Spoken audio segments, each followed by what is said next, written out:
Halo semuanya, selamat datang kembali. Nama aku Andra Parsdia.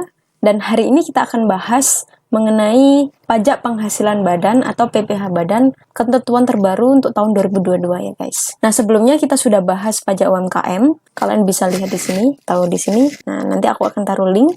Jadi apa saja pembahasan yang kita cover di video kali ini? Yang pertama, cara menghitung PPh badan secara singkat ya, biar kalian ada gambarannya. Yang kedua, subjek pajak PPh badan. Yang ketiga, objek pajak bersifat final dan bukan objek pajak. Yang keempat, rekonsiliasi fiskal.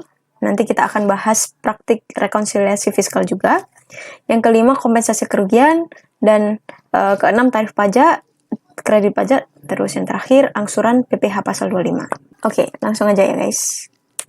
Oke, gimana sih cara menghitung pajak penghasilan PPh badan? Sebagai perusahaannya guys, kalau kalian punya PT, CV, dan sebagainya, otomatis kalian kan punya pembukuan ya. Nah, di sini, kalian dalam 1 tahun itu, kalian harus menghitung jumlah seluruh penghasilan bruto. Misalnya, ini sebagai contoh aja ya guys ya, 100 juta rupiah, biayanya selama 1 tahun 60 juta rupiah, dan jumlah penghasilan netonya secara komersial 40 juta. Nah, yang ini guys, itu didasarkan pada SAK atau PSAK ya guys ya, berdasarkan ketentuan standar akuntansi. Dan setelah kalian menghitung besarnya penghasilan neto komersial, kalian harus melakukan koreksi fiskal terlebih dahulu. Karena ada biaya-biaya di sini, boleh dibebankan menurut akuntansi, tapi tidak boleh dibebankan menurut perpajakan. Nah, jadi nanti akan kita bahas adanya perbedaan-perbedaan. Makanya harus dikoreksi fiskal. Koreksi fiskal ada yang positif, ada yang negatif. Nah, di sini misalnya koreksi positif 45 juta, koreksi negatif 10 juta. Nah, koreksi positif itu koreksi yang menyebabkan penghasilan kena pajak kita bertambah. Kalau koreksi negatif itu menyebabkan penghasilan kena pajaknya kita berkurang. Nah, misalnya di sini koreksi positifnya 45 juta, koreksi negatifnya 10 juta. Jadi 40 ditambah 45, 85 dikurangi 10 sama dengan 75 juta. Terus ada kompensasi kerugian, misalnya kalian tahun kemarin kalian rugi 5 juta. Nah, kalian bisa bebankan di tahun selanjutnya. Ini kalian masukkan sebagai pengurang penghasilan neto fiskal. Setelah 75 dikurangi 5 akan menghasilkan penghasilan kena pajak.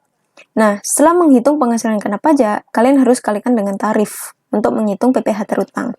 Tarif pajak penghasilan badan berdasarkan pasal 17 itu 22% ya guys ya. Kalau nanti penghasilan kalian di bawah 50 miliar, kalian akan dapat fasilitas. Tapi ini asumsinya nanti dalam dalam rupiah ya guys ya.